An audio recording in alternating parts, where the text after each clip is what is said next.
Rakitic.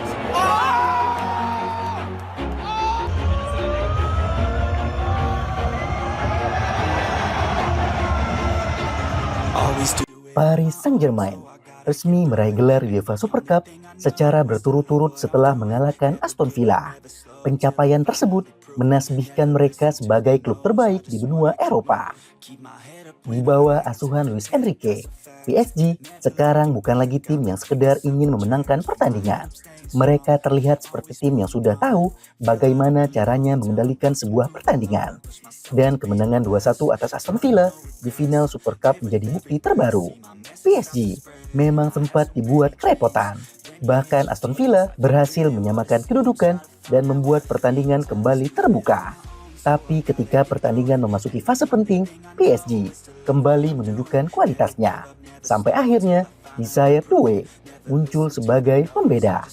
Tapi kalau kita melihat pertandingan ini lebih dalam, sebenarnya bukan cuma soal siapa yang mencetak gol. Ada sesuatu yang jauh lebih menarik dari penampilan PSG itu sendiri. Apa yang sebenarnya terjadi? Simak video ini sampai habis.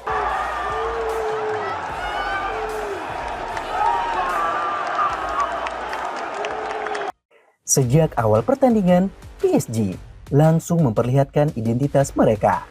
Penguasaan bola menjadi milik tim asuhan Luis Enrique. Mereka memainkan bola dari kaki ke kaki, memindahkan arah serangan dengan cepat, dan terus mencari celah di antara lini pertahanan Aston Villa. Villa sebenarnya datang bukan untuk menjadi penonton. Mereka mencoba bermain agresif dan beberapa kali berusaha mengganggu build-up PSG. Namun masalahnya, PSG punya kualitas individu dan struktur permainan yang membuat tekanan Villa tidak selalu efektif. Ketika satu pemain ditekan, selalu ada opsi lain. Ketika jalur tengah ditutup, PSG bisa memindahkan bola ke sisi lapangan. Dan ketika ruang mulai terbuka, PSG langsung menyerang ke jantung pertahanan mereka. Hasilnya terlihat pada menit ke-20. PSG berhasil memanfaatkan kesalahan Aston Villa di area pertahanan. Bola jatuh ke kaki Kvaratskhelia dan pemain asal Georgia itu tidak membuang kesempatan. Satu penyelesaian yang tenang membuat PSG unggul 1-0. Stadion pun bergemuruh. PSG berada di atas angin, unggul lebih dulu dan mengontrol permainan. Di saat semua orang mengira pertandingan sudah berakhir, ternyata Aston Villa belum selesai. Yang menarik, setelah tertinggal, Aston Villa justru mulai menemukan keberaniannya. Mereka meningkatkan intensitas, mereka mulai lebih berani menekan. Dan disinilah muncul sosok yang mungkin tidak banyak diprediksi sebelumnya.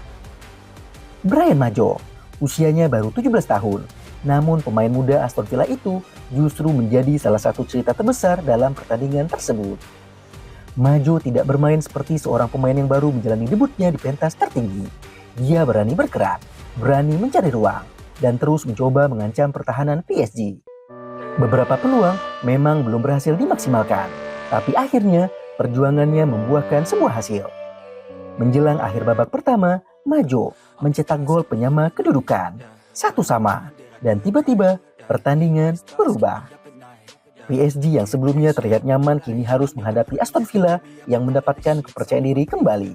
Untuk PSG, gol tersebut tentu menjadi alarm karena Villa mulai percaya bahwa mereka bisa mengalahkan juara Eropa tersebut. Babak pertama pun berakhir dengan skor imbang 1-1. Memasuki babak kedua, PSG kembali mengambil kendali. Mereka tidak membiarkan Villa terlalu lama menikmati momentum. Sirkulasi bola kembali berjalan, tekanan kembali ditingkatkan, dan akhirnya PSG mendapatkan momen yang mereka cari-cari.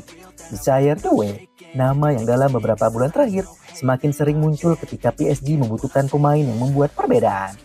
Doué menerima bola dan kemudian melepaskan penyelesaian yang membawa PSG kembali unggul. Tapi kemudian, hakim garis sempat mengangkat bendera. Gol tersebut dianggap offside. Para pemain PSG sempat menunggu keputusan VAR. Dan setelah proses pengecekan selesai, gol Doué akhirnya disahkan. Skor pun berubah menjadi 2-1 untuk PSG. Dan dari sinilah terlihat salah satu perbedaan besar antara PSG yang sekarang dengan PSG di masa lalu. Mereka punya pemain yang mampu menciptakan sebuah momen. Mereka punya kedalaman skuad. Dan ketika pertandingan berada dalam situasi sulit, mereka tidak kehilangan momentum. Aston Villa tentu tidak menyerah. Mereka kembali mencoba mencari gol kedua. Tekanan mulai diberikan. PSG pun harus lebih berhati-hati karena satu kesalahan saja bisa membuat pertandingan kembali berubah.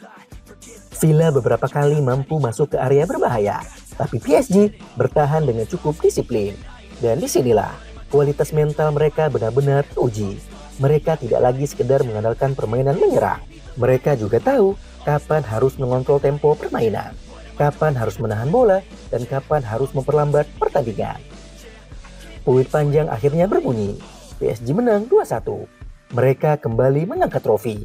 Dan yang jauh lebih penting, mereka menunjukkan bahwa kemenangan di Eropa bukan lagi sesuatu yang terasa seperti kebetulan. Kalau kita lihat statistik pertandingan, PSG memang memperlihatkan kontrol yang cukup jelas. Mereka menguasai hampir sekitar 60% dan mencatat lebih banyak ancaman ke gawang Aston Villa. Namun angka tersebut sebenarnya hanya menceritakan sebagian kecil dari pertandingan. Karena yang paling menarik adalah cara PSG memainkan pertandingan itu sendiri. Mereka tidak selalu menyerang dengan terburu-buru. Mereka sabar, mereka memancing lawan keluar dari posisinya.